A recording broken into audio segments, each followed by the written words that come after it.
I've got an upper respiratory infection that's processing its way through, so pardon me for my throat clearing and coughing that may transpire. Okay, so let us begin. I want to thank those of you who attended the Empire 2000 Masterclass I did just yesterday. It ran 3 hours. It seemed to be very productive. There were many, many questions in the queue. We took as many as we could. So I want to thank those of you that registered and attended. There is a group live Q&A coming in December. We'll publish the dates and so forth with Empire 2000 and myself as the masterclass guest, if you will. And we'll be doing a group live Q&A. So we'll get the message out on how you can attend that as well. So joining me today on the GFR is John Dowling, Bill Armour of Genesis Metals, and we'll be hearing a very important bond and economic alert warning and directive concerning bonds and concerning the economy overall from Juan O'Savin. We're going to run the full 30 minutes or so at the conclusion of today's broadcast after our guests. But we're going to run a quick clip right now, if my producer has that. This is a warning concerning New York and LA from Juan O'Savin for those holding bonds. We're about to come into a national financial crisis. And at the core of that crisis is going to be the inability to find people to buy these bonds because they're a horrible, lousy investment. I'm old enough, John, you're almost old enough to remember when New York City went bankrupt. We just had this election with the mayor in New York City. And what did Trump say?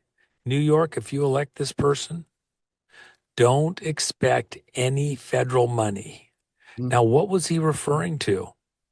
New projects, new stuff, whatever? No. They're about to experience a bond crisis of biblical proportions in New York.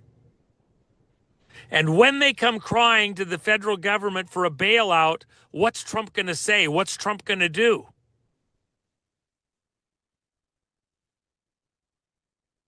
It's going to be just what you heard just now. Crickets. Nothing. We're not bailing you out.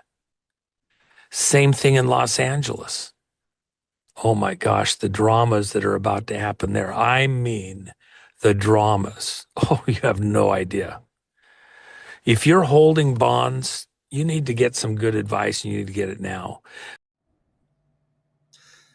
Believe me, folks, you'll want to listen to the rest of that segment with Juan O'Savin, about 30 some odd minutes. We'll run it at the conclusion of today's broadcast, so I don't leave my two esteemed guests in the proverbial digital green room all morning for me, evening for you. Anyway, serious message. LA and New York, he goes on to speaking about LA as well, in the same tone that he spoke about New York. He went on to talk about Jamie Dimon's of warnings, and he covered everything on the collapse that's coming, real estate, bonds, stock market, and some specific advice, at least to the camera, of what people should be looking at. So here's your disclaimer before we begin. I'm not giving any specific individual investment advice on this program. This is for educational purposes only. Now, the following summation has been provided by fellow patriot and guardian Daniel R. You follow Daniel on Instagram, I think it is. I covered this last week, but it is noteworthy to bring to your attention once again. The government shutdown is not what you think. Listen, I want to talk about the Federal Reserve. Let's talk about the Fed. The Federal Reserve is not a government agency, not a newsflash to our audience.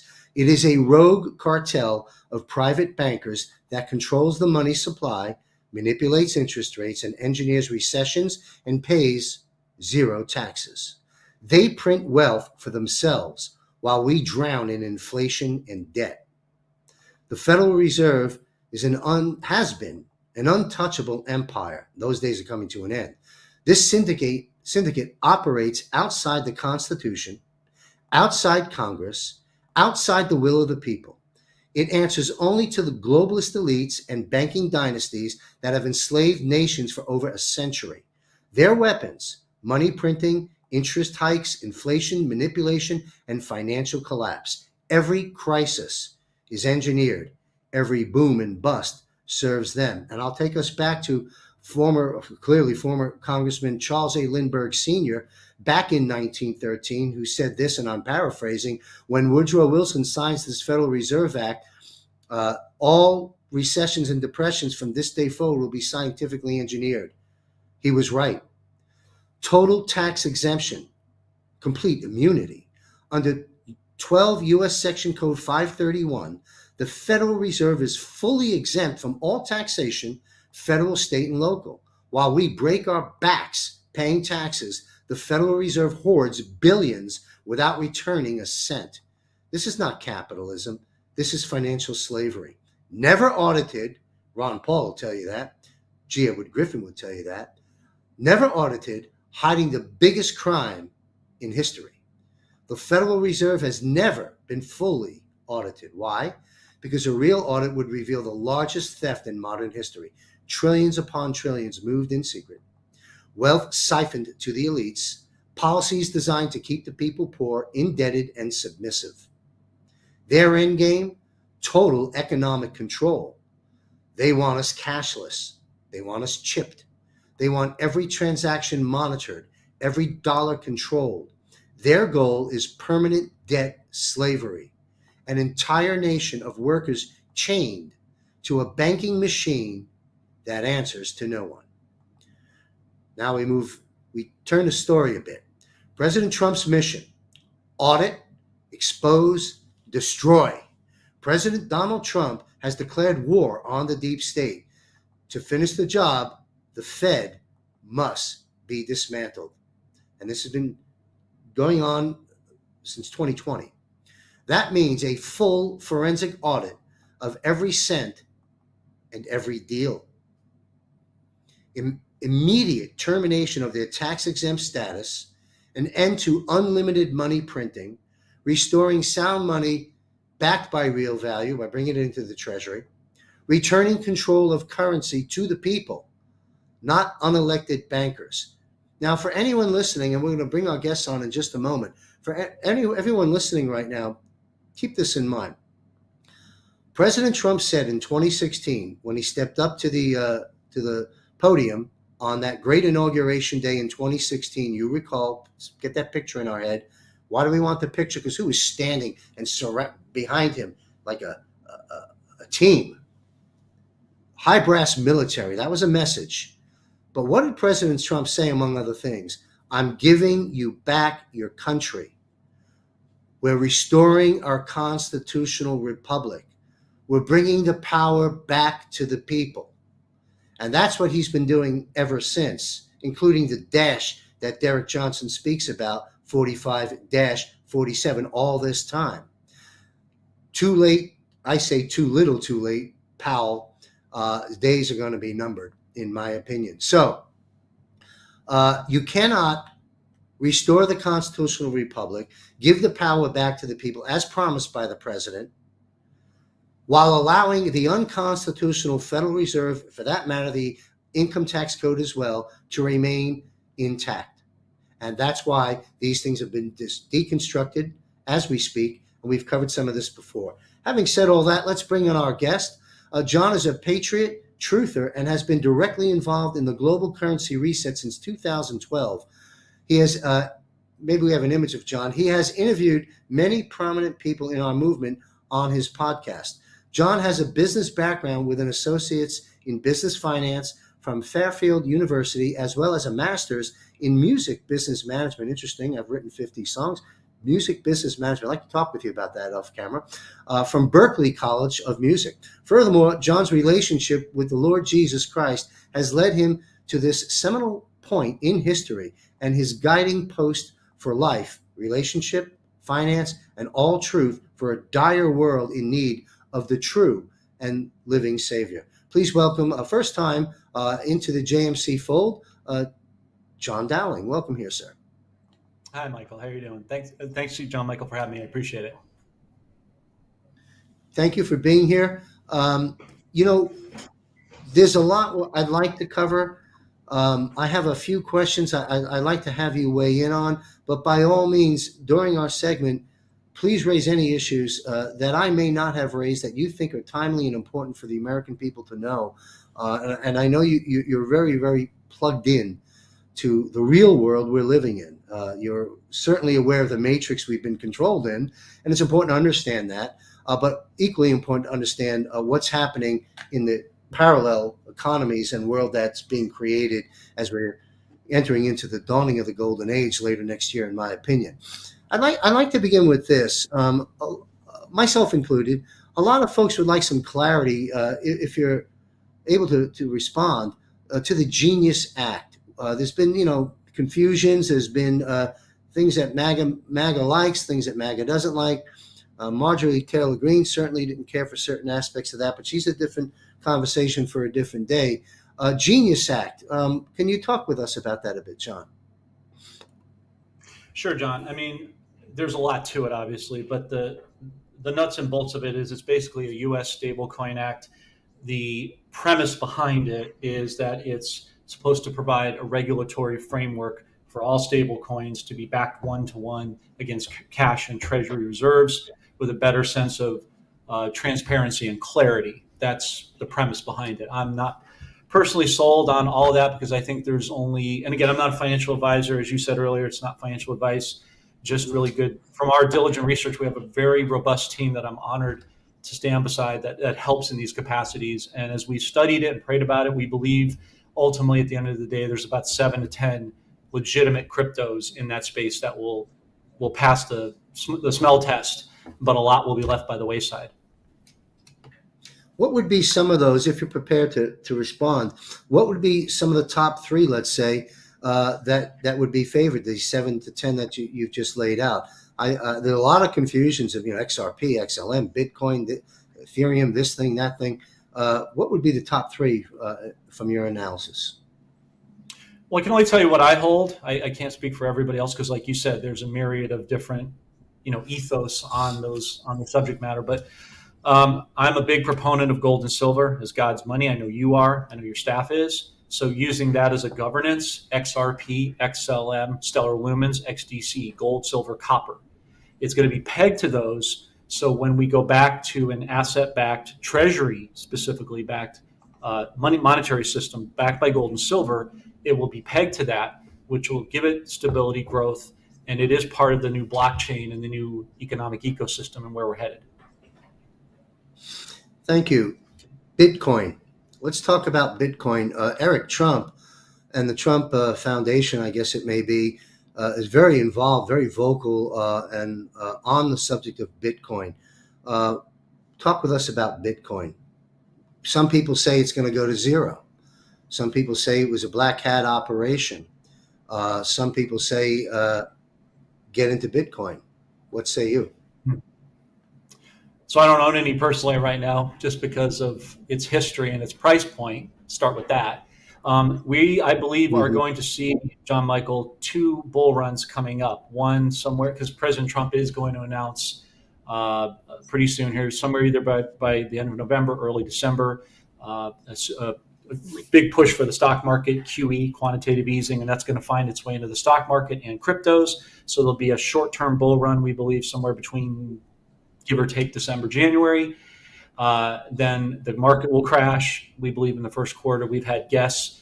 A good friend of mine who's been at Schwab for 28 years does all of these analytical studies and all the charts and the matrices are showing ostensibly a first quarter crash. So then there'll be another wave of a second bull run with the cryptos March to, we'll say, June.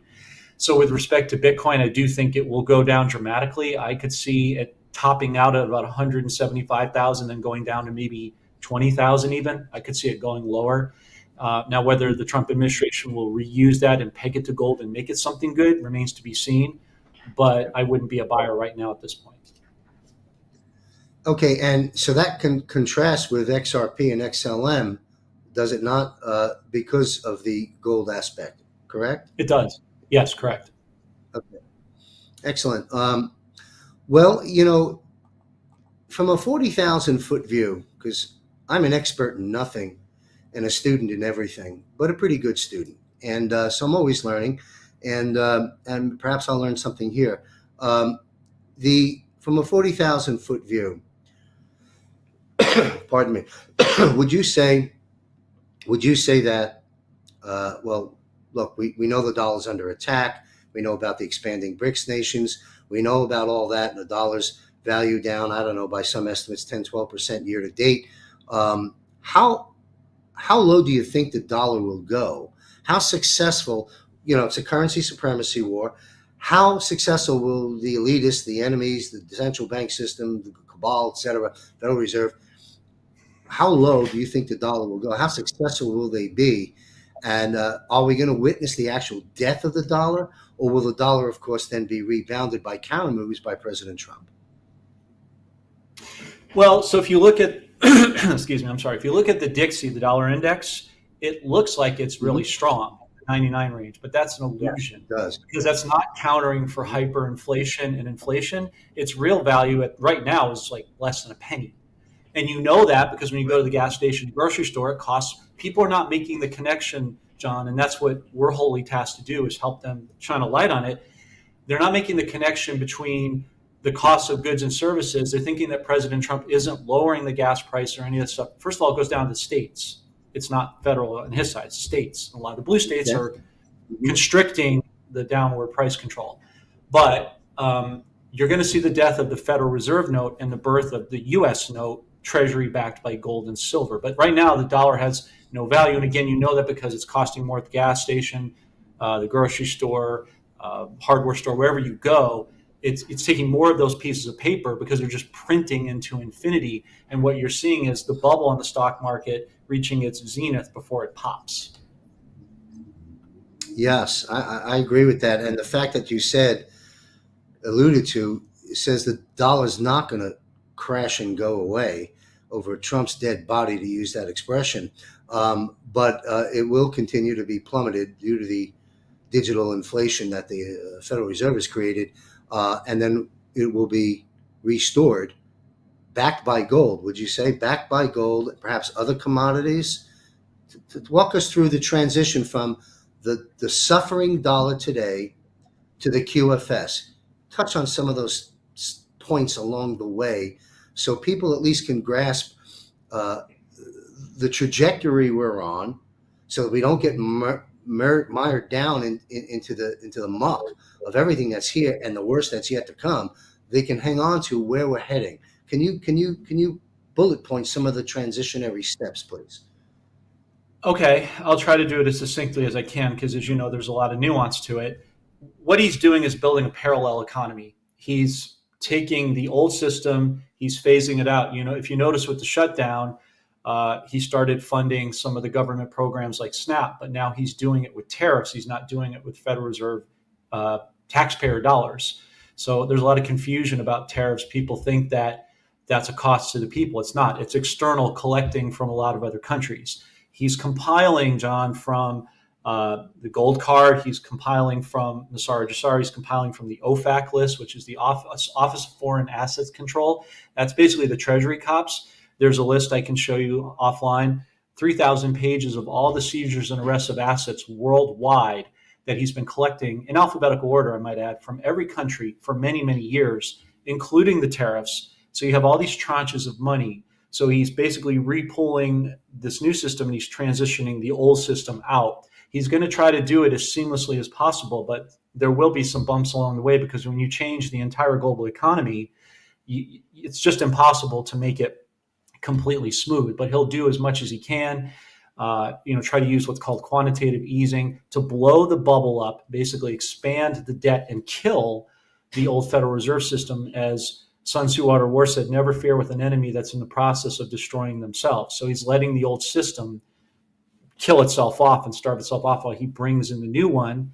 As he makes the case with the new Fed chair that he's going to announce, before Christmas, Scott Bessent said earlier today, we're hopeful that's going to be Judy Shelton because she's an avid gold and silver bug. And she's really been the only one that's been vocally advocating for precious metals to be, the new standard or the old standard pre-1971 when Nixon and Kissinger took us off the gold standard and really did a huge disservice to the economy as a whole. So he's bringing us in parlance, he's bringing us back to the future and righting a lot of the wrongs, but then also using elements of digital technology with the blockchain for greater transparency to get these transactions in quicker time. Because a lot of the banks are basically playing games with people's money, holding up wire transfers, holding up people's payments to get interest, which is all fraudulent and completely unconstitutional.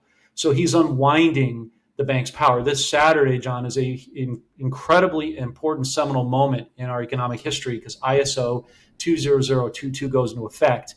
And that basically works along Basel III, which is a Swiss form of compliance that all banks have to adhere to, whether they're a credit union or a major tier one bank like a Wells Fargo, Chase, B of A. They all have to adhere to that. Now you couple that with ISO, now that transparency, they can't get away with these backdoor deals, money laundering, wire transfer, manipulation, all that stuff goes out the window.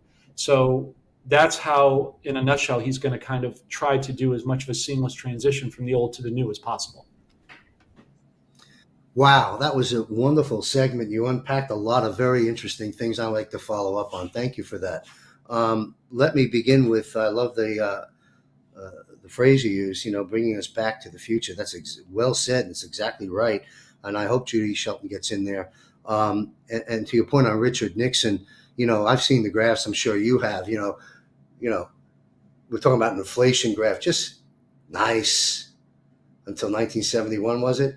And then from there on, whoop, off the roof, through the charts, and that is an unfortunate. And of course, at the same time, Nixon took us off the gold standard. They decided to open up trade and become friends with China, which I question how productive that turned out. But, define ISO and define that for us, and then come back into context of how you placed it in your dialogue just now, please. So ISO is basically an international standard of operability, and it allows the blockchain is basically the digital central nervous system by which all transactions will run. So XRP, for example, or Ripple to be precise, is going to be the gold standard, no pun intended, and somewhat literal, to making these transactions happen in fractions of a second. So basically, everyone will be on the blockchain. They'll have their own individual ID. Think of it like not a social security number, but like a social security number, where it's a unique identifier. That's going to allow everybody to have their own account through the QFS you were talking about and be able to access those monies. Plus, if they're in cryptos like the ones I mentioned, or they're in a lot of the foreign currencies like the dinar, the dong, and Thai baht, and many, many others, they'll be able to exchange that and work through the blockchain to do that. So it's going to basically eliminate money laundering, a lot of the mafia transactions, all that kind of stuff is going to be, everything's out in the open now. It's very transparent. So just basically a lot of the nefarious activity will no longer be allowed to go on because it's basically accessible. Yeah, that's a great point that I'm familiar with because I've thought with it, and other guests have raised this, but it's not often discussed. And I'll turn it into my own words. That system, by and large, will prevent, to a great degree, all the criminalities' control over their money. You take their money away, you take their activity away, you take their activity away, you have a better world. Very simple, but this is real big and real powerful and very true. That contributes to the notion of a golden age. How about a world without war? How about a world with greatly reduced criminality? How about raising the moral fiber of individuals, to be children of God the way intended, versus looking for every loophole and every angle to make ends meet? Never mind all the criminality. You're talking about gun running, you're talking about drug running, you talk about child running, all this stuff. You squeeze that money, good luck. And so that's an interesting aspect of this. It brings me to, while we've been discussing, the transition of the parallel systems, dismantling the Fed, the IRS, creating the channels with which for money to travel on in the new systems and so forth. The old system's not coming aboard anytime soon yet, as I see it. So spend a few moments contrasting that with while we're building this, and soon will be just there it is, okay, at some point. What's happening on the other side with the central banks and the trillions in deposit in all the central bank system throughout the world, and all of those that have accounts there? What are they going to be doing? What currency will they be working with? And what's going to happen to the end user? Okay, again, that's a very broad, protracted question, so I have to treat it like an elephant and do a piece at a time. So Absolutely. if you look at certain countries like Saudi Arabia and Iraq, for instance, you just saw President Trump meet with bin Salman, the significance on many levels, at no pun intended, ripple effects for what's about to take place. They historically, with Iraq, were one of the few countries that would not go along with a central bank system, which is why our deep state U.S. government went in and enslaved them, knocked their currency down. All wars, as you kind of alluded to, are banker wars. Excuse me. And you do have to have peace to have prosperity. During President Trump's first term, you'll note, I liken him a lot to King Cyrus, right? He was not a true Christian in the sense that we know it, but as the late great Kim Clement, a prophet that I put a lot of stock and trade into, and our team does as well, Yes, said me that too. he would use a non-praying man to turn him into a praying man, into the highest seat in the land. So in his first term, what did he do? He restored Israel, Jerusalem, the capital. He did the sword dance. He started making capitulations and changes around the world and started putting people on notice in the Vatican and Parliament, all things you already know. And now in his second term, because Kim Clement said he was going to get 2 terms. He didn't say they'd be consecutive. He just said he'd get 2 terms. So nuance of language. Now what he's doing is he's cementing the foundation of what he did in his first term by nationalizing essentially all of these countries like Iraq and Vietnam to have assets in the ground on a level playing field, 1-to-1. So they will stand on their own 2 feet. Ironically, you have a lot of these countries who are stockpiling gold hand over fist because they can control in the banks the amount of gold, because the world, as you probably know, is replete and awash with gold. What the world does not have enough of is silver, for its obvious conductor and capabilities in manufacturing, robotics, AI, etc. So there's a short on that. And that's what you're having with a lot of the speculators trying to short the markets. There's a process called, I'm sure your colleague knows it, backwardization, where they're basically calling in premiums to get the paper out because they know what the writing on the wall is. You see Warren Buffett already left for the cheap seats on the back door because he knows. And when you watch the whales do what they're doing, this is germane to your question, that's sort of a Yes. foretelling of the writing on the wall, the crash. So at the end of the day, anybody who's operating in the old system, central banks, is going to have a really rude awakening and a really bad day, because it's literally a fleecing of the wealth of the wicked back to the righteous. And to level the playing field, again, you have to have peace, which means no more wars, no more crimes, no more nefarious crap. And you bring that wealth back to the people. And that goes back to what I was talking about with the OFAC list, because when you look at that in its massive layout of seizures and assets, you start to see a picture whereby a lot of these characters are the people you were talking about and depicting that have been able to skate by. I mean, you have countries that, they don't even use their currencies. They're using dollars because they're basically being forced by corruption, Iraq being one of them, or was, the Iranian proxies, forcing them to use US dollars because that's the gig. But that is now coming to an end. So the central banks are going to have to find a new gig here, and fast. Thank you.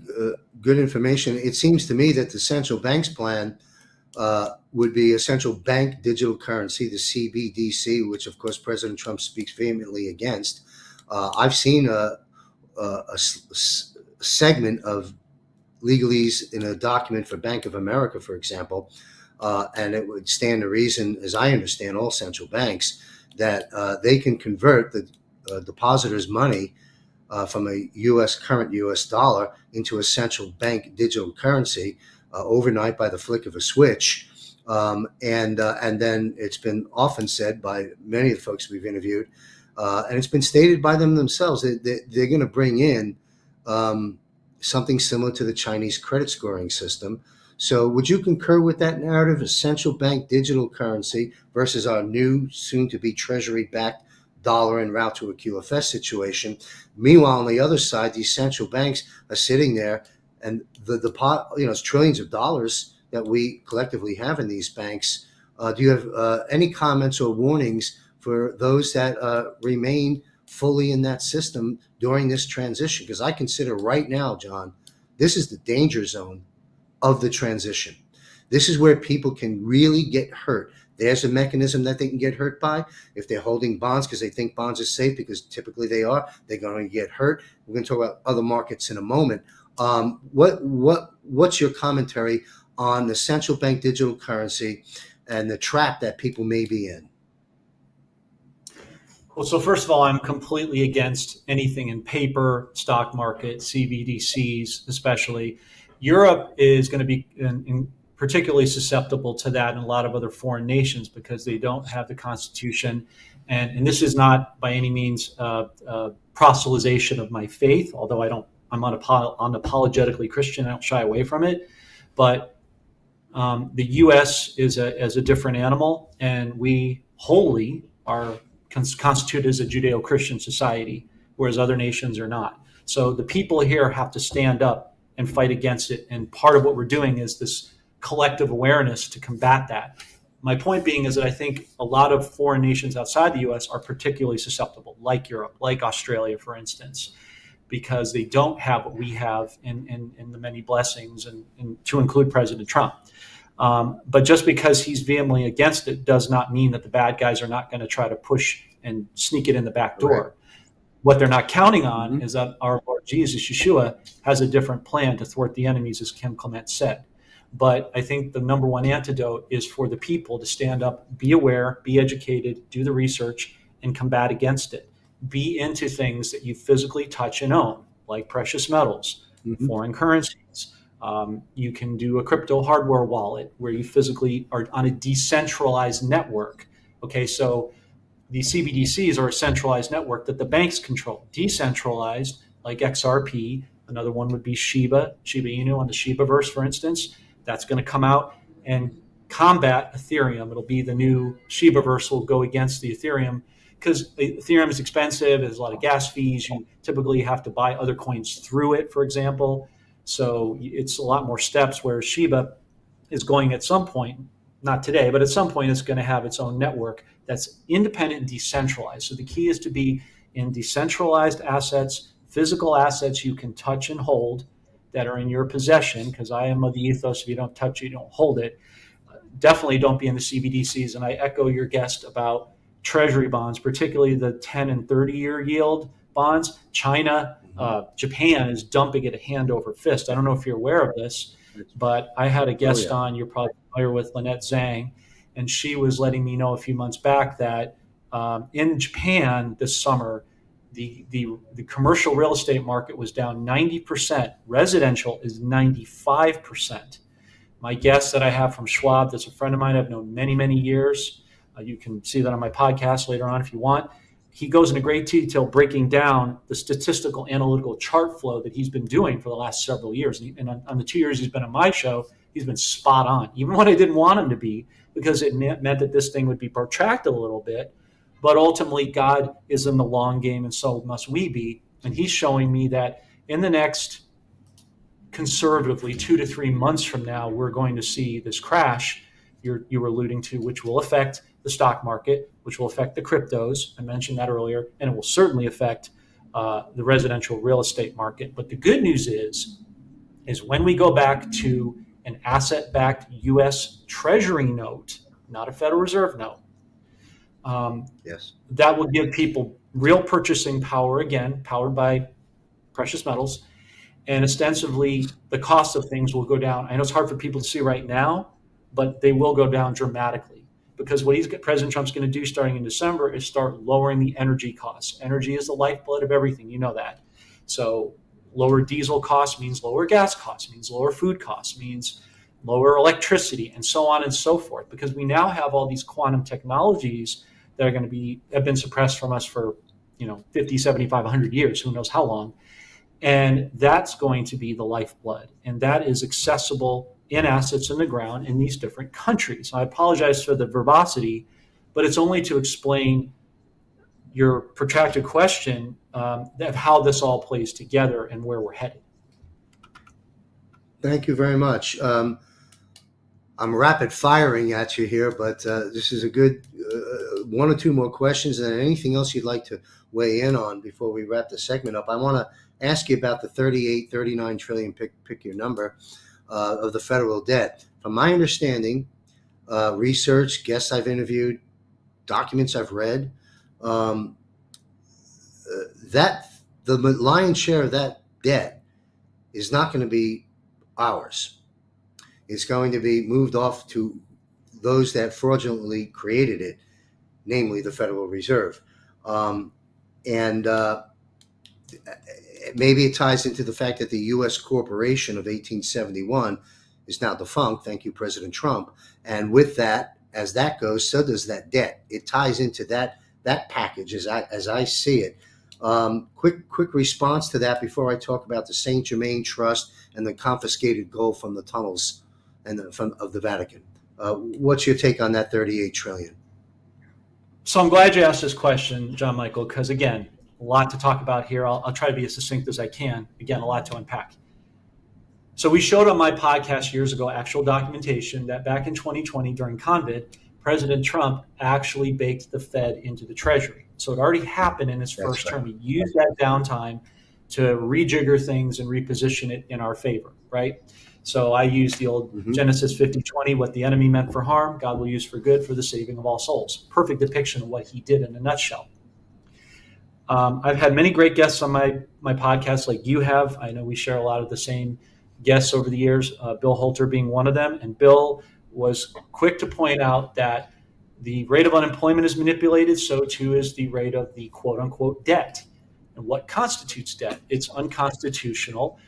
We are going back to a constitutional republic, as you rightly alluded to. I think we're going to be headed there. The Victory Day is July 4th of next year, our 250th anniversary for the country. That's when it publicly gets unveiled. But a lot of these steps financially have to transact, as you know, to get us there. He needs at least 2/4 of GDP solidly to get up to that point, particularly when you're talking about the midterms that are less than a year away. So as far as the debt's concerned, Bill, John Rich wrote a book on what the real rate of inflation, the real debt, the real unemployment. The real rate of unemployment in America, he estimates, is about 20%, not what they were saying. And then the real quote unquote debt would be 317, maybe 330 trillion. But only X22 estimates through his contacts that about 10 billion of that is actually responsible for consumer debt. And as you rightly pointed out, the rest of it falls on the auspices of the nefarious deep state Fed. So they're going to, when he revalues gold, which he's going to do, I think X22 is right. I think he's going to, we believe gold will probably go to about 5,000 before the end of this year, then 6, and then he's going to audit the Fed and Fort Knox, all the stuff that we've been waiting on. A lot of times he'll make an announcement, and then several months later we'll see things transact, this being one of them. And he'll make a case for why we don't need the Fed. We can use tariffs, which again is constitutional. The ERS, external revenue, instead of the internal, charging people fraudulent penalties and taxes, payroll tax, excise tax, which nobody's really defined what that is, capital gains, income, property tax, all that stuff gets rescinded with a flip of a switch when he revalues gold, which we believe will be about 20 to 25,000. But what we're excited about is silver, which has been massively suppressed. Everybody knows. We believe at some point, instead of being 6-to-1, we'll go 1-to-1 with gold, and it'll really level things up quick. And that's the quickest way to kill the debt, is just power it back with assets, something real, because they've just been printing, funny money, basically Federal Reserve notes, QE, again, quantitative easing, just run the printing machine, and he's letting them basically take themselves out, like Sun Tzu said. So very encouraging for where we're headed in the very near future. Yes, and the reason, I might add, first off, that's very well said. Thank you. People might be thinking, well, why didn't the Fed implode upon itself over these years? Well, there wasn't a competing parallel system. Now there is, and now they're in trouble. And gold will expose the Fed, and that's what's happening right now in all their manipulation. I want to just ask you the repatriation of wealth. There's a lot of chatter about that over these years, particularly in the new media space. Some of it off the charts wrong, and some of it probably pretty spot on, and some of it in the vicinity of accuracy. From what I've picked up is, well, first off, there's the Saint Germain Trust, which I understand has 160 trillion. No one's talking about the Lee Wanta money. I'm wondering what happened with that. And then you have the plane loads. I don't know, 400, 500, 600 plane loads of pallets of gold that have been stolen from the world, as well as other valuable things and information from the Vatican and other places that is now secure. You mentioned auditing Fort Knox, which I think has to happen at some point, which is why they floated it out there a while back. And so when you look at all of that, and you look at the fact that, I know this sounds crazy to the audience, but much of the contracts that we've been engaged in America, whether it's mortgage notes, whether it's some of the debts with the banks, the credit cards, and so forth, may not hold if they were fraudulent. I'm not saying that people are just going to get all their debt wiped away, but I think some of that could happen. Setting this up for a question. So then you have President Trump with the Sovereign Wealth Fund speaking about taking the surpluses that are coming in, paying down the debt. Of course, there's other mechanisms you just alluded to, but also returning the dividends of that Sovereign Wealth Fund back to we the people. So he's floated the $2,000 check coming around July. Okay. I view that as a tip of the iceberg. I've talked with a lot of very interesting people that are pretty much in the know, and some of the things that have been brought to our attention is that there's going to be a whole lot more coming to us than a $2,000 dividend check in July. But not to say that you can go cash your Zimbabwe and your Iraqi dinar tomorrow and become a trillionaire. That's not going to happen the way a lot of people say, in my opinion. And it wouldn't work if it did, flooding the world with trillions of dollars with people that never had more than a nickel to spend. That wouldn't work. So I understand there's a plan where they've calculated for the value of our birth certificate and our life energy and so forth, of a value assigned to us by age bracket, where we're going to start to see, in my opinion, from July forward for the rest of our days, money coming back to us based on certain formulas. Comment on that, any facts and or speculation and opinions you have about that, and then anything else you'd like to conclude with. We're going to have to wrap up our segment. So take it away, John. Okay. Well, thank you. Good questions. Well, I'm going to answer your question to start with a question. Have you ever owned a business? Oh, yeah, since I'm 29 years old. Okay. So, when businesses go out of business and default, they don't go try to collect back from vendors or for customers, right? They write it off. A lot of these banks that are going to be going away are going to have to write off that debt automatically as a reactionary response to going out of business. So any mortgages, which by Black's Law Dictionary, the 4th edition, constitutes it as a debtor's prison, a mortgage. That's what it means. So again, unconstitutional. Any credit cards, mortgages, student loans, medical bills, all that kind of stuff is just going to get, and car loans, all that stuff's going to get frittered away because banks produce no products or services. They literally live out what we learned in school, no taxation without representation. Then they have the audacity to charge us interest on top of the money they're already floating. So they take your money, inject it with steroids, loan it out to other people, and just create this endless cycle of debt. Inflation is a hidden tax. We need to remember that. As for the St. Germain's Trust, yes, that's one of many tranches. Yes, there were 650 plus plane loads that came out of the Vatican. Let's not forget, you touched on, I'm glad you brought up, excuse me, most of people's birth certificates in the world were held in the Vatican. We don't really hold our real birth certificates. Those were hidden away from us. It'll be interesting to see if we can get those back, because if you actually do your research and follow the rabbit hole down, Your birth certificate is worth billions. You can, if you had a 401k or an IRA, even if you close it, it's still in perpetuity collecting interest. You can go on Fidelity or Schwab, and you can use Treasury Direct as an example, and you can calculate all those bonds and see what the compounded interest over many, many years comes to. I say this to say that there are tranches upon tranches of money. St. Germain's is just one of many different funds that will be kicked out to the people. There will be people who do make a pretty high amount of money. That doesn't mean everybody will, yes, but there will be some people, depending on how you're positioned, what kind of favor God has put on your life. It's a situational thing.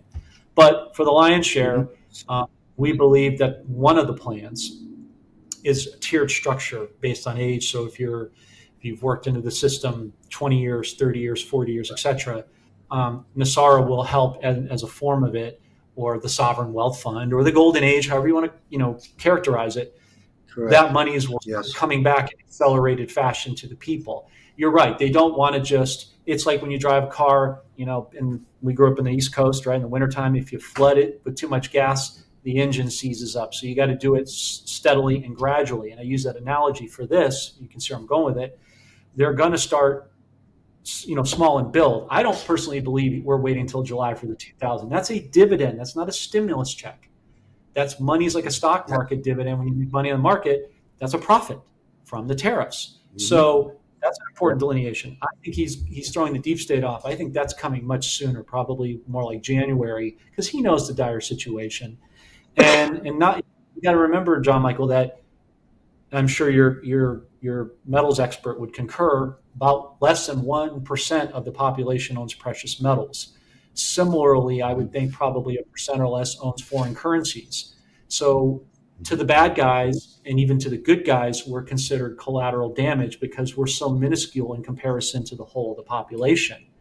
When we go into the exchange at the banks, that's a key one too, by the way. No 800 numbers, just make an appointment with a wealth manager. It was easy to buy. It's easy to sell.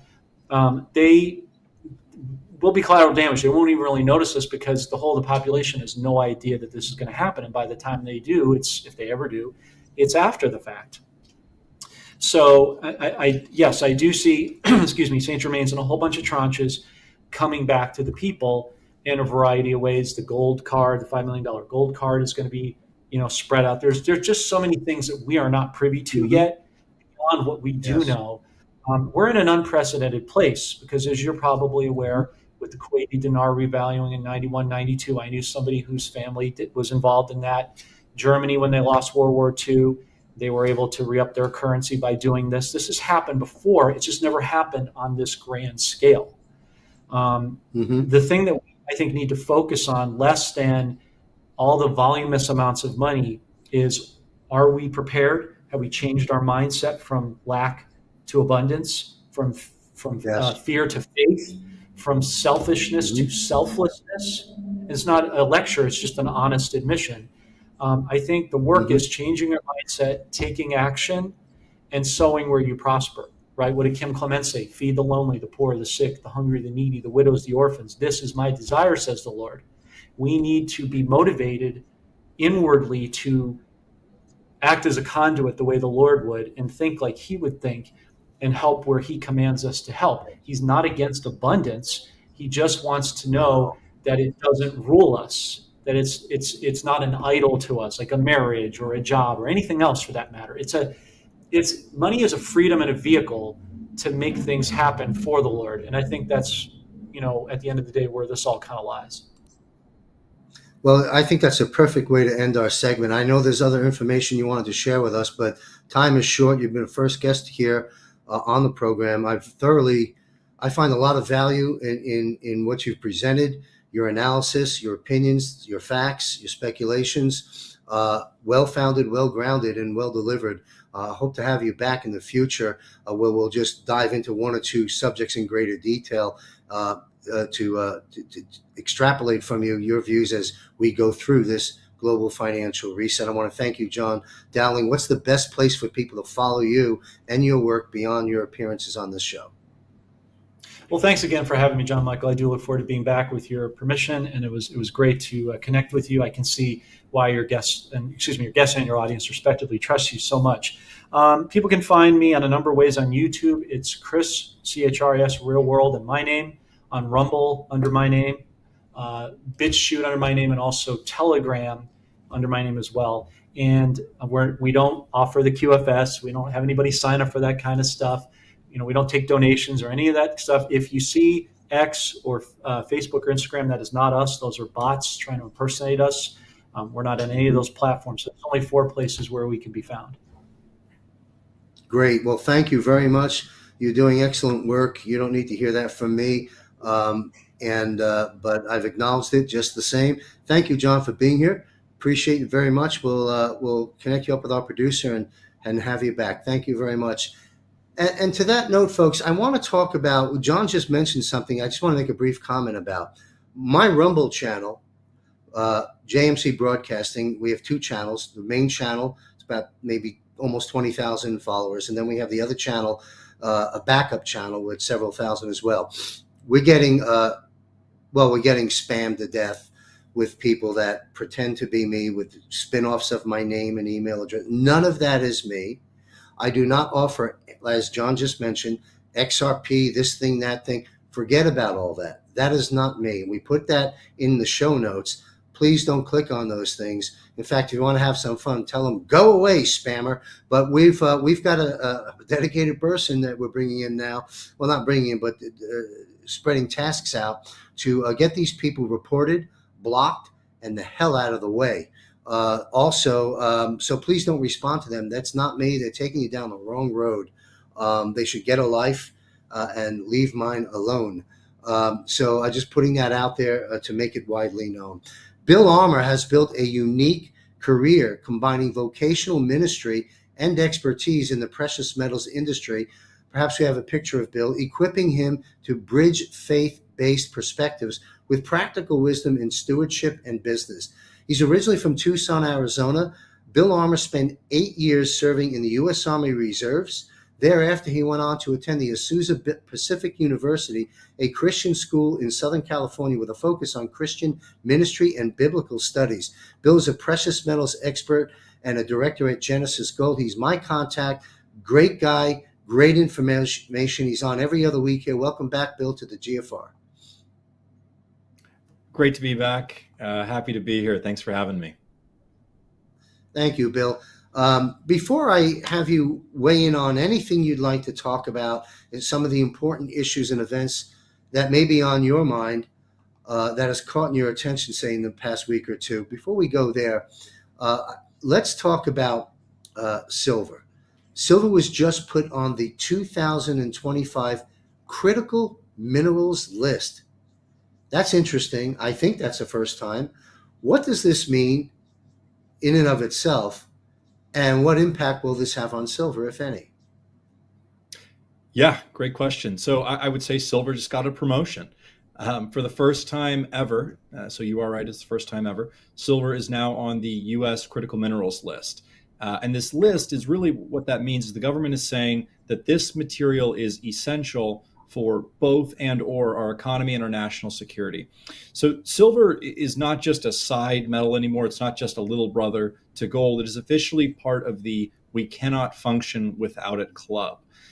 So why is it critical? Well, because silver is everywhere. It's in solar panels, power systems, EVs, car electronics, phones, computers, batteries, medical equipment, and all of the detailed electronics that are going into these data centers and weapon systems across the country. So if you want energy, you want communications, you want defense, you need silver.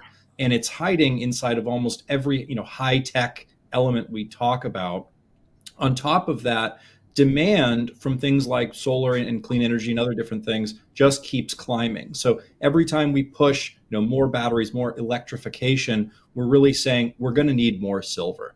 So you've got a demand line that keeps bending up. And that's obviously before we even talk about investors buying coins and bars, sort of the retail demand. But here's the twist. We don't run many giant mines just for silver. almost all of the silver that we use comes out as a byproduct when we mine, let's say, copper, zinc, lead, other metals. So that means effectively that we can't just say, okay, demand is up, let's just open a new silver mine, let's double silver output. Supply then is tied to other mining projects. That's just really as a result of the way that silver is distributed across the earth. It's not centralized like some of these other ore deposits are for other metals. So it's a lot more spread out, and therefore we can't just make a mine just for silver. There has to be other metals around it. So when demand rises from tech, energy, investors all at the same time, you get a real squeeze that's developing where there just isn't enough easy metal to meet all of those needs. I've mentioned this many times before that we are in the 5th consecutive year of a silver deficit, meaning that we're 5 straight years we have not been able to meet the requisite amount of silver that we're using versus what we can produce. And that's, again, we've had 5 years to correct this issue. We still haven't corrected it. And we're years and years and years away. We can already guarantee we're not going to correct it next year, but we're years away from this being remedied. And that's why we talk about things like backwardation in silver, why we can talk about the London Bullion Market Association, LBMA, running low on silver, running out of silver stores. So once a metal gets labeled critical, the rules do change a little bit. The government starts looking at strategic stockpiles. So they need to purchase a lot of silver. They speed up permits for U.S. projects. They push for more secure supply. So for big investors, people that want to own silver, thinking about owning silver, already own silver, the signal is very clear. Silver now has a long-term structural demand tied to the grid, AI, hardware, defense, etc. So silver is moving from just another industrial metal to strategic metal status. And the price obviously catches up with that at some point. Thank you, Bill. To our audience, this is a good news, feel good show today, is it not? And if you really listen to all the broadcasts, while we raise the danger zones and the issues that we're concerned about, we also talk about that parallel economy that's being built and so forth. And the news for silver and gold, for that matter, being the core component that's going to back the currency again. It's all good news, folks. All good news for silver. 2 key things: the backwardation, as you just referred to, and the minerals list. These are big stories, folks. So before I have a few specific questions I'd like to ask of you, Bill, but before I do, is there anything else that you've picked up along the way in the last week or so, or anything on your mind that you care to comment on before I move us into some new territory? Yeah, absolutely. There's about 2 things that over the last week that have been kind of on my mind regarding the economy and metals and how this all ties together. The first is something very interesting, as I was kind of looking, more over some of the economic data, and it came to my attention that this year, out of all GDP growth, so the entirety of the GDP growth we've had this year, 92% of it has come exclusively from AI and AI-driven, data centers, things of that nature, which is kind of staggering if you think about it. Because if you look under the hood of this economy, that number jumps out. 9 out of $10 of recent growth has come from AI and data centers. So what that tells me is that this is not a healthy boom. This is one narrow engine, that's AI spending, trying to pull the entirety of the US GDP. Without that, if you take that away, there is effectively no growth in this GDP, which a lot of people would say, well, that sounds like a bubble. So it's not like this AI boom is spread out, across mom and pop America. It's a handful of mega tech companies in a few regions doing all of the spending. So you get a weird split. You get the AI players looking really strong on paper, but the average family, small businesses, et cetera, they don't feel like they're living in a boom. So we see the market climbing, but people look around left and right and they say, this doesn't feel like it's really impacting my life. It's almost a 2-track economy where one is on fire and the other one is just barely grinding along, if grinding at all. So these tech giants are on a big spending spree. They're putting hundreds of billions of dollars into AI, server farms, power deals, top-end chips. And this only ever makes sense if AI profits explode like these pitch decks do, like they say they will. If these profits come in slower, they don't just tap the brakes, they'll slam on them. They'll cut projects, freeze hiring, they'll delay new sites, and that'll hit the economy immediately. So there's also a physical cost. I mean, these are power monsters here. What is that doing to power costs that we're going to see as average Americans? And I would say we look at all of this, and we've kind of seen this before, though, in the late 90s, right? With the dot-com, the telecom boom, the numbers looked really good on paper. So companies overbuilt data centers, fiber, internet infrastructure, and the profits didn't match the promise. And what was the end result? 2001, the bubble popped. A lot of that growth turned into empty buildings and write-offs, and jobs got cut, retirement Right. accounts were hit, confidence tanked. People remember this. And today's AI build out really rhymes with that story. If all of the capital expenditures or CapEx is AI, 92% of your growth, and that doesn't work out, you now have a major problem, and that's a bubble. Wow. You've brought a narrative to the table that I haven't spent much time, being aware of, to be quite honest with you. Thank you. So there's a lot of dynamics at play here. There's good news and bad news, as to be expected when you're in a currency supremacy war and a global financial reset, wrapped into a dark versus light, good versus evil. It's to be expected. We heard, Bill, in the beginning of the show, if you were listening in the green room, a brief excerpt from Juan O'Savin, where, and we'll hear, folks, the rest of that 30 minutes from Juan, all about bonds, metals, the economy, at the conclusion of today's broadcast when Bill and I wrap up. But Juan basically put out a pretty stern warning, raised an alert. What's your take on the cascading effect of the bond collapse that has begun? Now, if you can break it down, because each have a little bit of different ramification. You've got municipal bonds, then you've got treasury bonds and bills, and then you have corporate bonds. Those would be the main categories, at least as I recall, in the bond space. Bonds typically in the old school financial advisor models of Wall Street, which, oh, by the way, last time I checked, if you surveyed a room and said, how many people think that Wall Street has Main Street's best interest in mind? Not a hand would go up. Okay. So, but having thrown that in just for fun, you've got these tiers of types of bonds. They're all interest rate sensitive as well, but it's all debt. Bonds are debt, and bonds have been used by the financial advisors in the system to take out the volatility of a portfolio and to trigger off some income, guaranteed, steady, blah, blah, blah, blah, blah. Juan, as we heard a moment ago, and believe me, folks, when we run the rest of that episode in just a bit, you're going to get a whole lot more. But I'd like you to weigh in, Bill, too.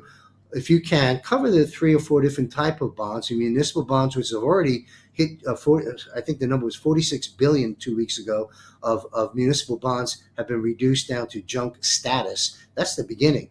As John Dowling mentioned, a lot of this is emanating from Japan and China because they own the majority of our debt.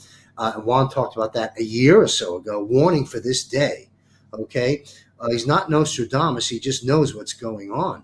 And so, what impact, Bill, do you think the average person sitting on the couch who owns bonds will have? If you could break it down, corporate, municipal, T-bills, bonds. What level of destruction is coming, and how will that impact bondholders?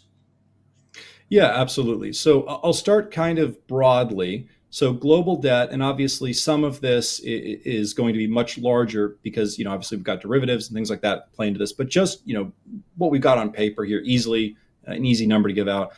Global debt is over 300 trillion, which is kind of that's an unbelievable number. We're approaching, a quadrillion. So 300 trillion though.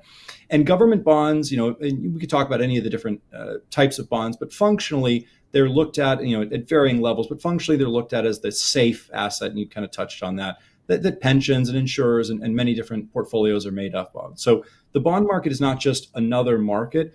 For a lot of people, and for many people, it is the foundation under the whole system. So with global debt over $300 trillion, bonds are generally thought of banks, what they hold as safe assets. Pensions pay retirees. Insurance companies rely on them for their promises. So when we talk about a bond problem, first and foremost, we are talking about cracks in the foundation, not just a few traders having a bad day. So when bonds move in a simple but brutal way, it would be kind of an example would be yields go up and prices go down, which is going to create two problems at once. Anyone holding those bonds is going to take immediate losses. And anyone who needs to borrow has to pay a higher interest rate. This is true for any type of bond we're talking about. So the safe asset in this situation is a bleeding value, while at the same time, the person who has sold that bond, it's now more expensive for governments and companies to roll their debt. And they have to roll their debt. They're not ready most of the time, almost all of the time, to consolidate that or to take care of that debt. So when these yield spikes happen, they're a really big deal. And to make it worse, a lot of banks, pensions, and funds are piled into these tremendously long-term bonds when rates were near zero. So these long bonds drop more in price when yields rise, because why would anyone want to own a near zero bond that they're stuck in for 20 more years when they can go out and get one at 6, 7, whatever that percent might be, but much higher? It becomes a lot less attractive. So they're effectively underwater on these bonds because we had for so long, interest rates had been so low. So the very assets they thought were the safest and had been thought of as the safest are showing the largest losses on paper. And for some, that is going to be the difference between we're fine and we have an urgent solvency problem. So when we talk about kind of a bond cascade or things of that nature, bonds are not just investment. They also act as collateral for the most part. Again, remembering that people look at them as safe. So you post them to get cash often, to back trades, to run a lot of different strategies. Major banks, et cetera, are doing this. When a bond price falls, the value of that collateral drops, right? So lenders say, we need more from you to feel safe. It's a margin call. So they'll meet margin calls. So suddenly, to meet it, these funds and institutions are often forced to sell more bonds or to dump other assets to raise cash. So the extra selling is going to push prices down even further, which triggers more margin calls. And that is kind of the cascade, is you start this vicious cycle of one forced wave of selling, sets off the next, and it feeds on itself. So and I think obviously we could talk about Japan because I think that's one of the most preeminent examples. You've got they're one of them and China are the two largest holders of U.S. Treasuries. So they have, in a lot of ways, and I've mentioned this before on the show, is they have sort of strapped themselves to the United States and said that if we start to have to unload these because they've got issues, then of course the U.S. is in a big problem. On top of the bond problem, you've got things, and this is kind of speaking to Japan, you've got things like carry trades. If people remember, about a year ago, you had the yen carry trade there and the issues we saw immediately. The Nikkei dropped 40%.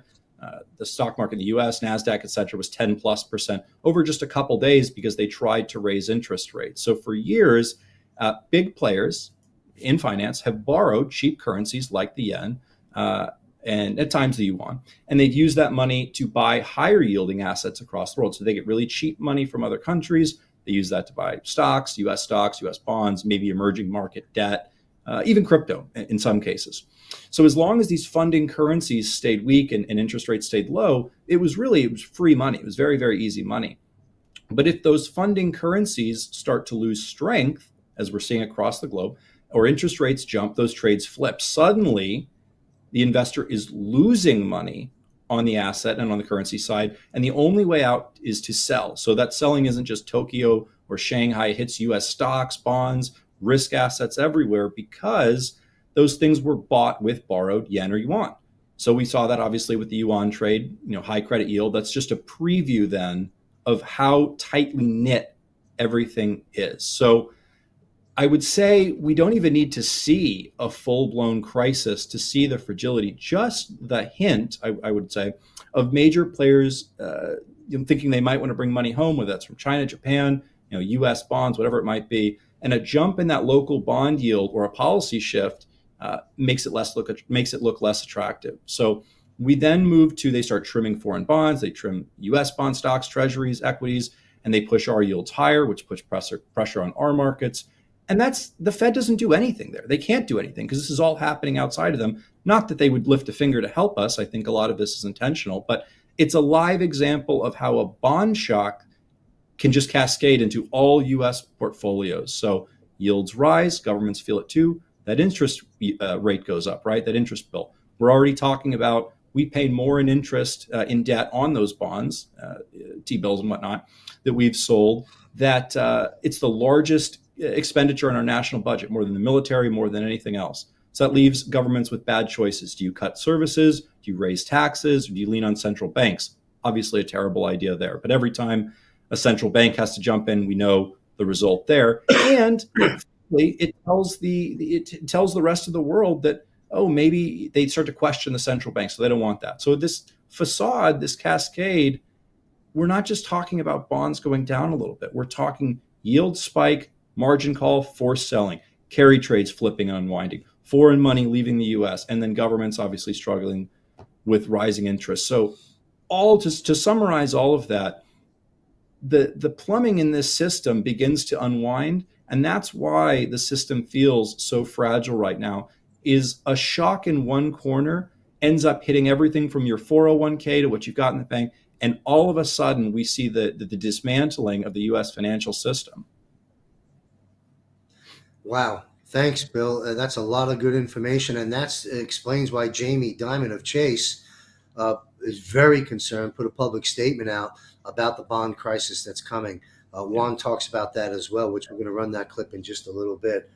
A wealth of knowledge there, Bill. Thank you, and I hope everyone heeds the call. Last question: many economists and analysts and people in the know, as well as the military and intelligence guests that I interview on my other shows, all concur that not only are we looking at the bond collapse that we've just spoken about, but also a stock and real estate collapse, which I understand on the real estate's already begun in certain areas, as well as the dollar hitting the skids. What kind of impact will this have on both gold and silver?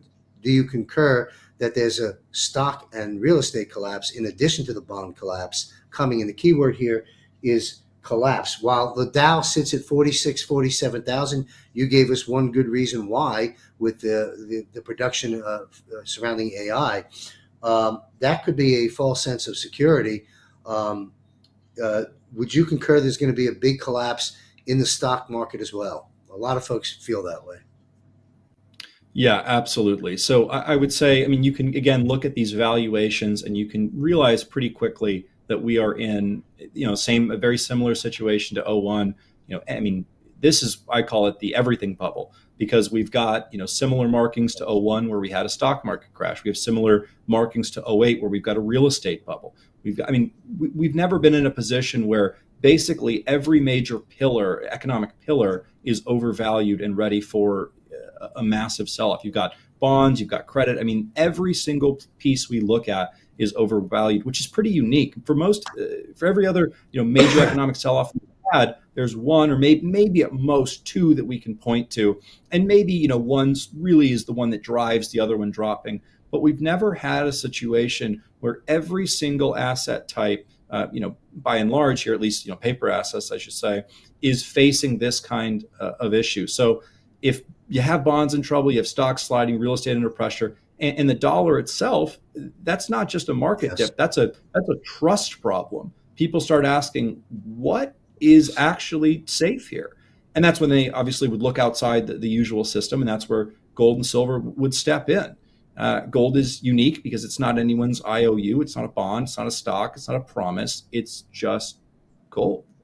And quietly, central banks have been hoarding record amounts of it. That tells us, I would say, that they are out there saying the system's fine. They'll try to push that narrative, but these same central banks are hoarding gold and silver. They're saying we want less paper risk. We want more tangible metal. And when the people who print the money are the ones that are starting to try and hoard the gold, I think that that's a pretty good indicator. So if you zoom out, paper money eventually changes or fails. The name changes. I think we can talk about what QFS looks like, but ultimately, we know that the dollar is not going to, or is going to drop significantly, and then obviously gold and silver goes much higher. So you have to start to determine what system do you really trust, and if the people that are playing the game, central banks, are the same ones that are buying metals, you have to understand even they aren't perpetuating the lie these days. I think it's a very interesting pattern that we're in, that when fear hits and currencies shake up, gold moves first. Silver lags and plays catch up, but we will see that. There's a similar market here. And I think that over the foreseeable future, we're going to see all of these major asset types come down and gold and silver go up tremendously. That is sound, solid analysis that I think everyone here should. I'm going to change the expression, take it to the bank. No, take it to the gold dealer, because that is sound and solid advice. We got to get rid of those old expressions, right? Yeah, but Right. as we close out here, Bill, and bring on Juan O'Savin, I want to make a few comments. I took a few notes. No one's coming to save you, folks. Okay? No one's coming to save you. It's up to you. And I encourage you to visit, because the obstacle you're going to run into when you're ready to make the moves, because a lot of people know they need to and haven't yet. They're skittish. And the last person you want to have a conversation with is your broker or your financial advisor, you read the advisor scorecard. It's ammunition for you, and it's you in charge, an honest assessment. Go to wealthcoachuniversity.com, no charge, of course. Scroll down, you'll see a little blue tab, advisor scorecard. It's readable or downloadable. Go through that. That'll get the obstacle out of the way. Again, last time I checked, Wall Street doesn't have Main Street's best interest in mind. Doesn't mean your advisor's bad. He or she may be good. They may not be, but they may be good. But they're trapped in a system that's going to take you down to Chinatown, as the expression goes. So no one's going to come to save you. Saving your financial situation during this financial reset, surviving and thriving this transition is up to you. It's not a spectator sport. What we do on this show is we bring in a variety of qualified guests from all walks of life to weigh in on all the current issues and to weigh in on the transformation that we're all experiencing. And I think our two guests today, John Dowling and Bill Armour, have laid the groundwork very, very clearly. Do your own research. Go ahead, do your own research for sure. But you know what? This has been a very valuable episode. This is not a sales pitch or anything at all, but rather it's a life raft. Again, no one can save you, but we can throw that raft over, that rope with the life raft on it. But you got to go in there and take care of it. And that's where we can come in through the wealthcoachuniversity.com free 10 modules. Those that attended my master class have a whole lot more data. And you can certainly access Bill Armour for part of that life raft. The core of that life raft, in my humble opinion, is gold and silver. There are other components. That's what the GOOTS model is about. Get out of the system, GOOTS, GOOTS. Learn all about that at Wealth Coach University. But you want to fast track things and you want a private consultation, not with someone else in a cubicle, with the man himself, Bill Armour, 1-800-200-4653. 1-800-200-4653. You can also visit, as you see on the screen, the entire show, jmcgenesismetals.com. Lots of information on that link from President Trump, from Genesis, and from me. And then fast track you to Bill Armour. Mention my name, you'll get the fast track, and Bill will take very good care of you. Again, not a sales pitch, a life raft. Saving yourself through this transition, surviving and thriving through it, is critical. In the Wealth Coach University, we address other issues in addition to gold and silver, alternatives to bonds for income purposes. That's part of the model. Some people in retirement, all people in retirement, are concerned about outliving their income, and people close to retirement are very concerned about losing what they have. So you better get that money in the right place, because if you lose the chunk of it due to all the dangers we've outlined, and you're close to retirement, well, you're not close to retirement anymore if you just lost 40-50% of your purchasing power and your portfolio. So anyway, we're taking the horse to the water. It's time for you folks to drink it. Give Bill Armour a call. Visit wealthcoachuniversity.com and get some peace of mind there. Encourage others to do the same, and then get ready, because the shit's going to hit the fan on the streets of America. If you don't believe that, don't take my word for anything. Go to my Global Defense War monthly panel. Go to my Eyes on Gitmo monthly panel with military and intelligence experts and professionals and patriots and warriors, and be prepared for what's coming. So let's get the money thing out of the way, very important, and then take care of all the other preparedness things, and be prepared to help your neighbors and other people. Be that beacon of light in the darkness that's coming before we get into that golden age, coming certainly towards July. So thank you, Bill Armour, for another incredibly valuable and informative segment. Bill Armour, Genesis, Gold Group, 1-800-200-4653. Get out of harm's way. Do it. It's coming soon, folks. It's all been laid out for you. Thank you very much, Bill. We'll see you in 2 weeks back here. And as we witness, I published a book. It just came out a week or so ago on Amazon.com. There it is. As we witness the greatest financial reset in history, prepare for a new era free from the shadow and control of the cabal. The future is bright. It belongs to us, not the corrupt elite. We're winning this battle between good and evil. We're emerging. Well, we're getting deep into the darkness soon with the reveals that are coming, but the light is shining at the end of the highway there. There is a rainbow there. And in summary, we are mid-transitioning. We've not yet arrived. What's occurring during this transition is the danger zone. This is what we're talking about on the economic and financial battlefield. This 82-page, straightforward narrative, quick and informative book, which also includes the advisor scorecard and commentary about it, is a tremendous opportunity for you to prosper. Strategies, models, and proposed solutions are defined in the pages of this book. It's a must-read book. Pick it up at Amazon.com, Barnes & Noble online, and other places. Appreciate your support, providing the value there in the pages of that book. Christmas is coming. Pick up a couple of copies and put them out there to people that you want to help protect. I'll see you next week on the Global Financial Reset every Wednesday at 8:30 p.m. Eastern live.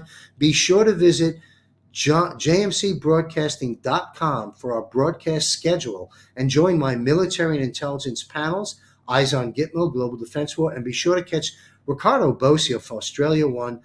Ricardo Bosi and I every other Monday at 6 p.m. Eastern, Bosi Briefs. Don't go anywhere. I'm going somewhere. It's morning. I'm going to go have breakfast. But we will now hear from Juano Savin. You want to listen to this very closely. It's all about the economy.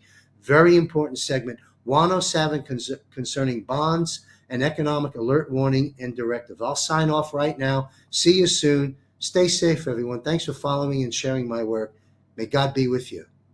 Let me make a transition here real quick, the bond stuff. I mentioned this the other day in a couple different shows. I've mentioned it over the last, more than a year. That's right. At the end of the day, you have a crisis developing in the bond market. Jamie Dimon the other day out of Chase said, I don't know if it's 6 months or 6 years, but a bond crisis is coming and it's a big one. What is a bond crisis? Bonds are what are put out to be purchased on the stock market and around the world to fund government projects, schools, water districts, utility districts, highway projects, stadiums, all sorts of things. I think the worst of these bond projects are primarily in the schools based on all of our examination across the country. It's so severe that the day is coming, and it's not that far off, where you can decide in a ballot measure that you're going to have a school bond passed. The voters supposedly voted for it. And law firms put together this bond issue. It goes to New York or wherever the bond place is to sell them in the market. People buy it. Institutions buy it. Long-term people, insurance companies. It's funded and it goes back to the law firms, the money, they manage it, put it out there to build the building, hire the architects, get the program managers, the project managers to put in the new stadium, the track, everything, pool, whatever it is. The problem is that school districts across the country and other government entities have been playing with the numbers. In California, for example, the longest that a ballot measure can be for schools is 25 years, and the highest interest that you can pay is 8%. But through legal mischief, they've been able to push out the interest and then do a bond to pay interest on the interest that wasn't cleared in the 25 years with extension bonds. What happens is a pool, a stadium, of a new school building that would cost 1 million or 10 million or 100 million. By the time they play with the bonds and they do all the mischief, because remember, these law firms, every year they get paid to manage all the information about the bond, how it's getting paid off, the property taxes, how it's coming in, etc. It's a life insurance salesman getting paid on your life insurance for the rest of his life. Even though he's left the insurance company, he's no longer there, he still gets a percentage of what you pay every month in your life insurance till you're dead. These bonds are the lifeblood of a lot of these law firms that are then funding political campaigns, businesses that all benefit from the latest school bond, road bond, water district bond, utility bond, and the unions. It's a racket. Yeah. It's a for real racket. And here's the problem. They have cooked the books, cooked the numbers so much that we're hitting the wall. We're about to come into a national financial crisis. And at the core of that crisis is going to be the inability to find people to buy these bonds because they're a horrible, lousy investment. I'm old enough.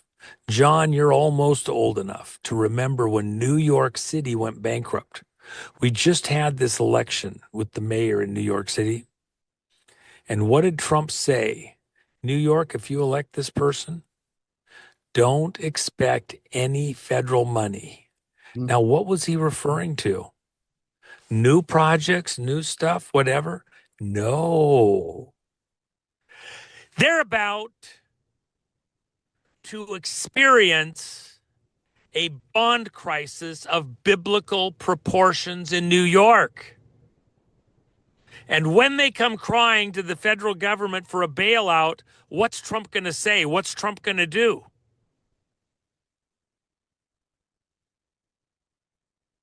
It's going to be just what you heard just now. Crickets. Nothing. We're not bailing you out.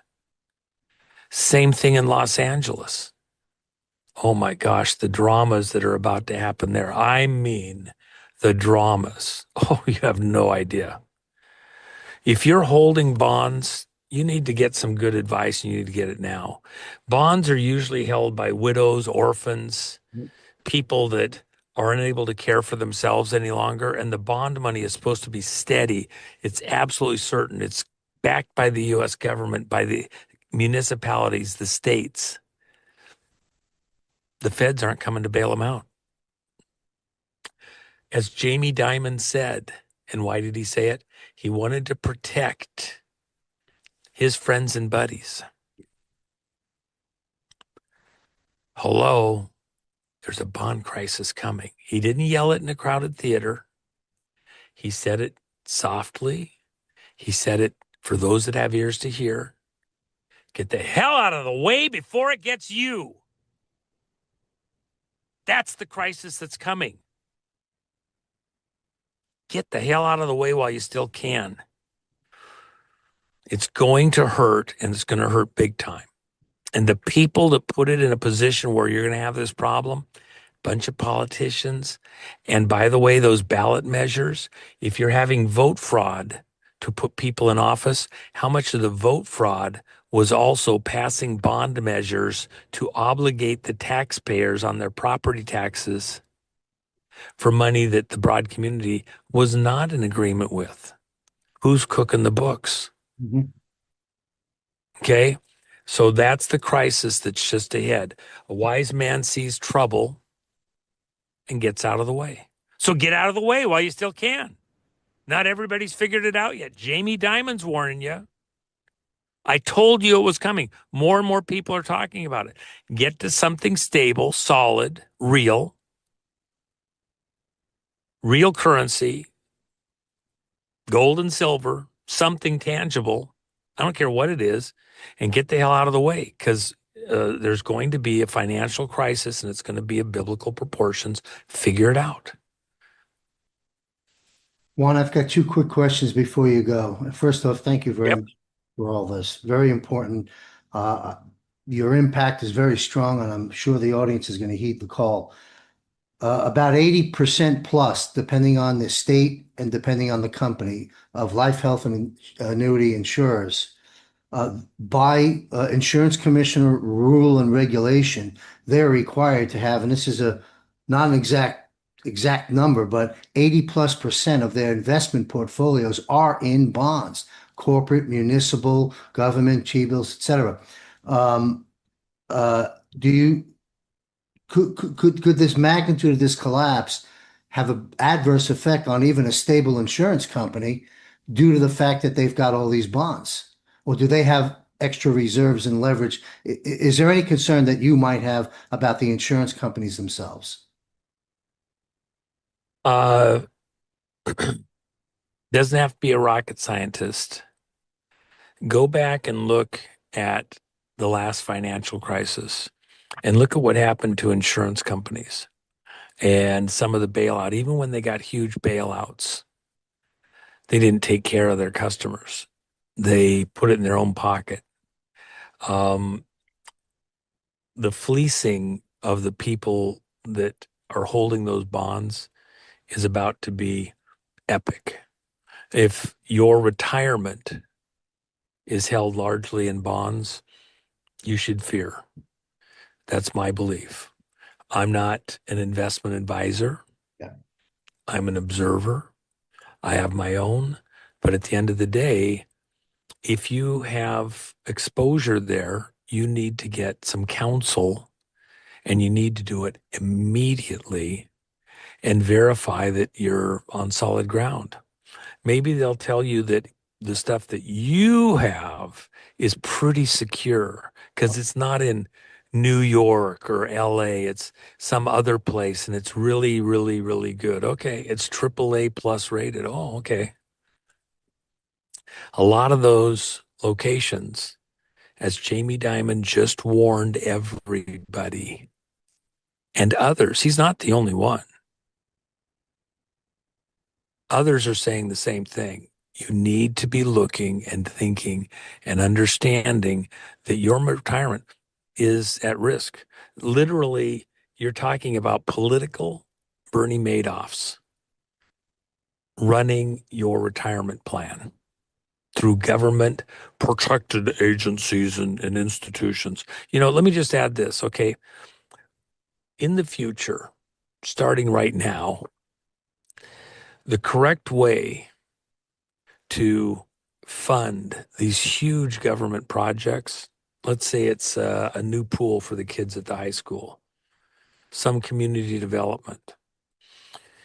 The future, the way that we should be running this country is to have investment trusts for school projects, for community things, and an emergency aspect to be able to tap into those investment trusts.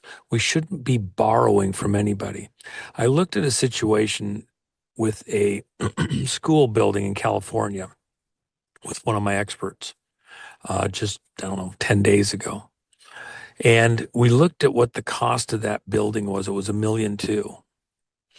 By the time they financed it and then extended the financing on the interest and played all their little games, the cost of that school building, by the time it's paid for, many, many years in the future, because they're already at the edge of the initial 25-year financing thing, and they're having to do a balloon financing of the interest on the unpaid part that didn't get covered for various reasons.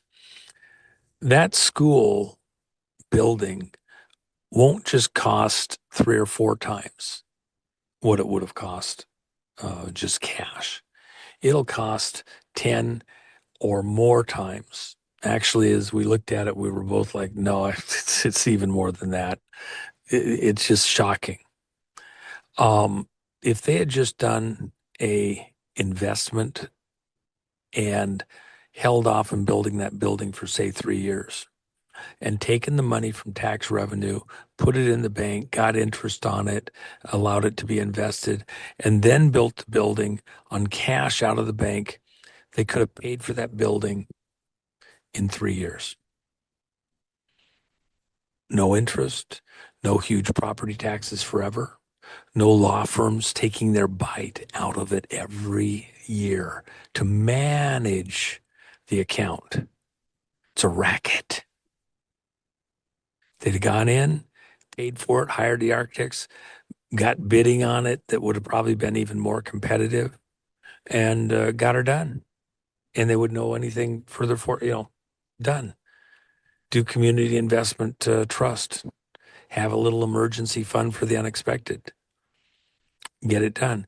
That's the way our community should be funded, not these corporate monsters Mhm. that have taken over within our governance in the country, these corporate monsters pretending to be government institutions and agencies, just managing our future and our life and bleeding the lifeblood out of the American people, one investment at a time. They're so full of shit. They're stealing our kids' future. Stop it right now. Thanks, Juan. Two quick questions before you go. First off, obviously, folks, great changes and great challenges are at our doorstep on multiple fronts. There's two questions. One is somewhat related, and it's very important and pertinent to the bond debacle. I've got folks talking with me that have been following you and me and others for years. And I'm sure their situation is other people in the same circumstance, where they have substantial amount in treasuries. We're talking T-bills and T-bonds, and perhaps some munis, one would assume.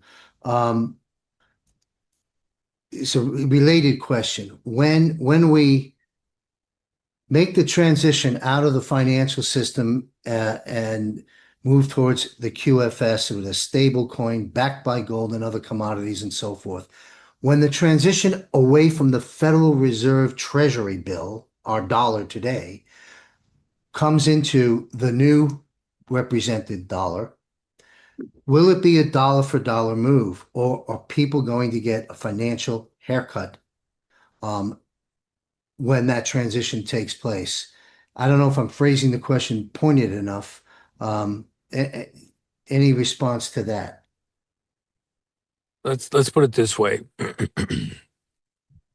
To the extent that the U.S. Treasury is backing what they do with real gold and silver and not paper gold and silver while they rebuild their reserves, Yes. you'd be safe. But let me just add this. You have, depending on who's doing the accounting, and I just went through this with one of the key people the other day. I've tracked personally 17,000 pallets of 100 million each that I know where they're at. They physically exist. I've had people with eyes on in the room verifying. 17,000 pallets with $100 million in U.S. cash on each pallet. Wow. Beyond that, there's 5,000 pallets that I'm fairly comfortable exist, but we haven't had anybody in the room actually to see those particular pallets. Others that I'm dealing with say that the total number of pallets that they have been able to determine exist at this point in time of printed American dollars from somewhere, that the total number of those pallets is 100,000 pallets with $100 million each on them in various locations around the world. What they're preparing to do, or were preparing to do, within some globalista construct, was to collapse the Federal Reserve dollar and with it the American economy, and then to introduce their globalista currencies in their place, and that we'd be forced to go there with digital instruments, digital banking, etc. including crypto. What a lot of people think is about to come within a QFS environment, you've got a lot of people that don't really understand the financial and banking community that are putting terms into play that have nothing to do with what's about to happen. The easiest, most direct way for the time being, the scripture, a wise man sees trouble and gets out of the way. While this is being stabilized, while this situation is being worked through, and let me just add this one little thing, gold and silver in a good, healthy business environment are horrible investments as a general rule. Mhm. They're an investment that when the music stops, you want a solid place to sit so that when the music starts again, you're ready to dive right back in and be part of whatever's happening with the manufacturing, the business, the creation. Mhm. But in an environment like this, what's the Treasury going to go to as we leave the Federal Reserve fiat? And by the way, anything that's digital is worse than even paper. Why? Digital fiat, it just costs the energy to put a dot and a tittle on a computer screen. The paper at least takes time to print up. They're phasing out the penny. That was decided early in February in this term for President Trump. They've decided to phase out the penny. Why is that? Because the penny costs 3.34 cents to print. 1 penny costs 3.5 times more than its value to print.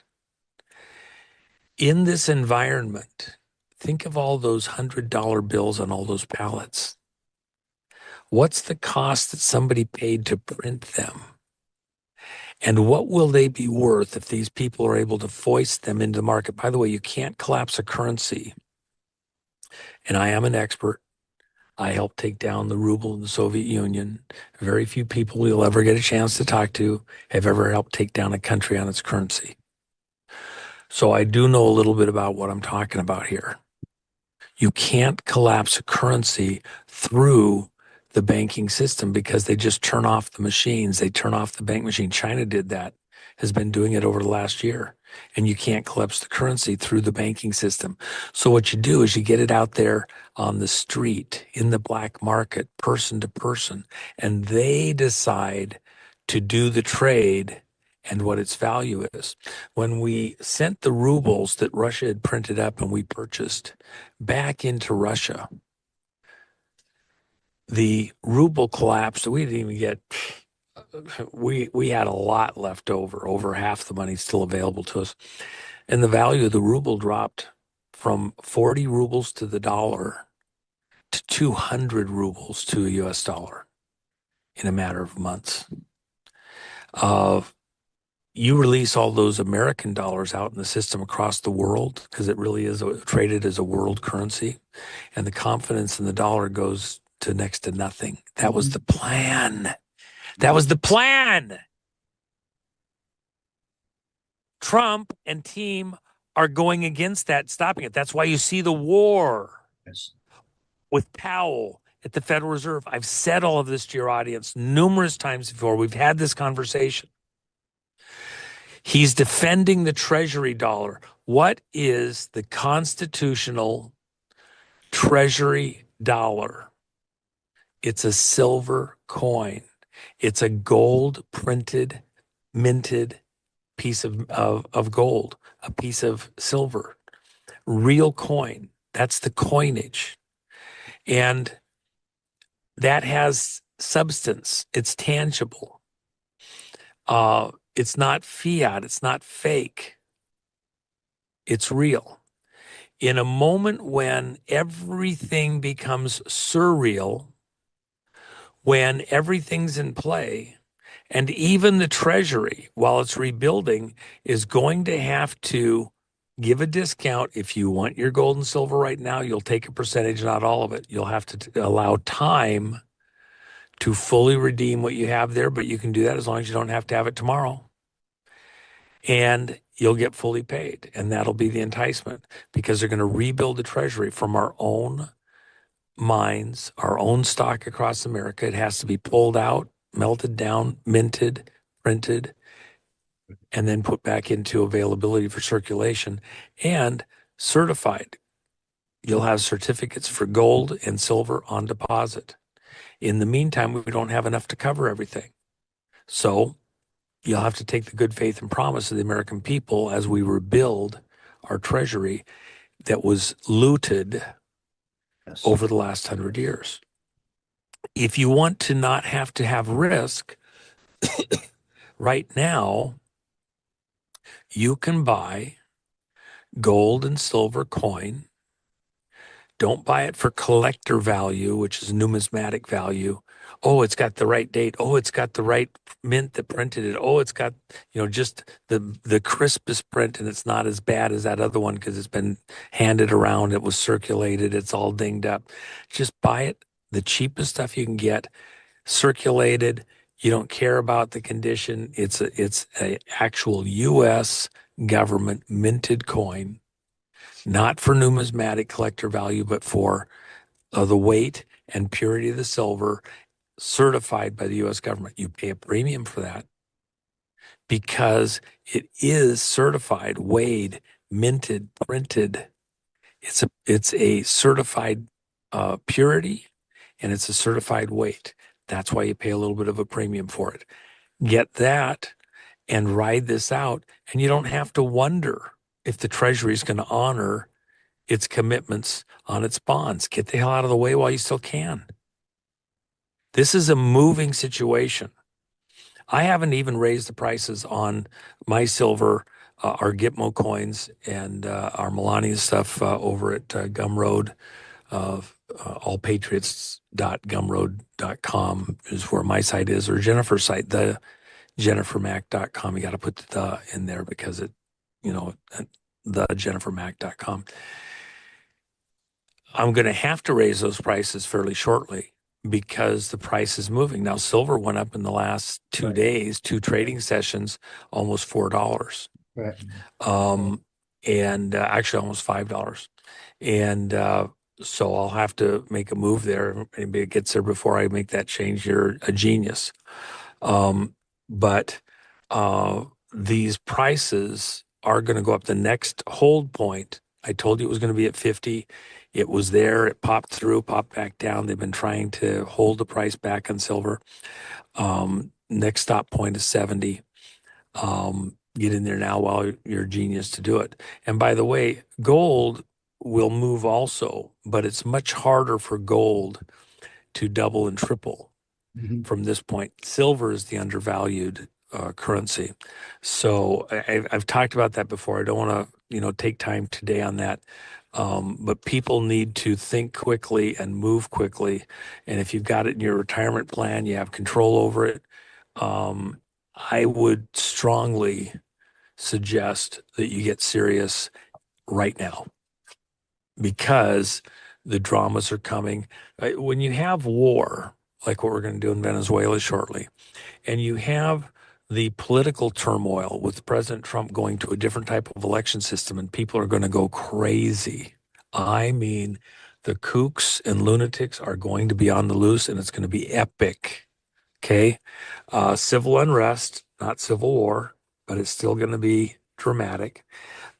When you have that kind of drama, people get scared. It's a spooky moment. Not everybody is as informed as your audience is, John. Deep breaths. We're going to get through this. But it's going to drive the tangibles much higher. That's my personal belief. And I think, again, a wise man sees trouble and gets out of the way. Don't dawdle. Think about it. Pray about it. And what you do, for some people, maybe they need to buy a tractor. They don't need gold or silver because that's their business. That's their farm. They need the instruments that they do business with because they're going to be more expensive down the road or something. They need to upgrade. Don't give it to some New York Bernie Madoff banker. Yep. Get it back home under your control, something that you need and use.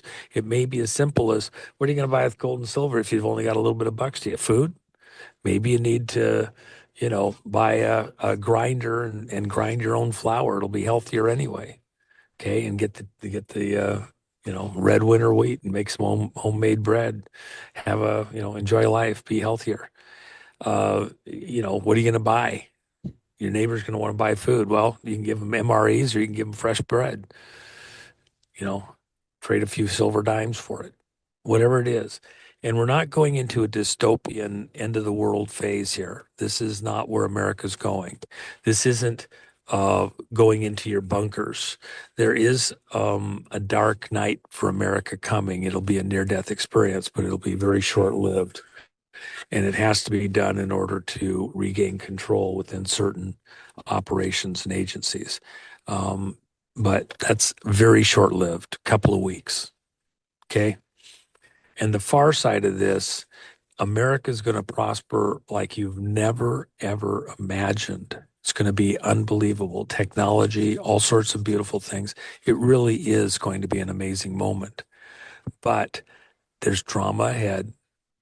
It's going to be gripping. It's going to be epic. If you want to sleep at night, don't expect the Bernie Madoffs running the markets to protect you. They're going to protect themselves.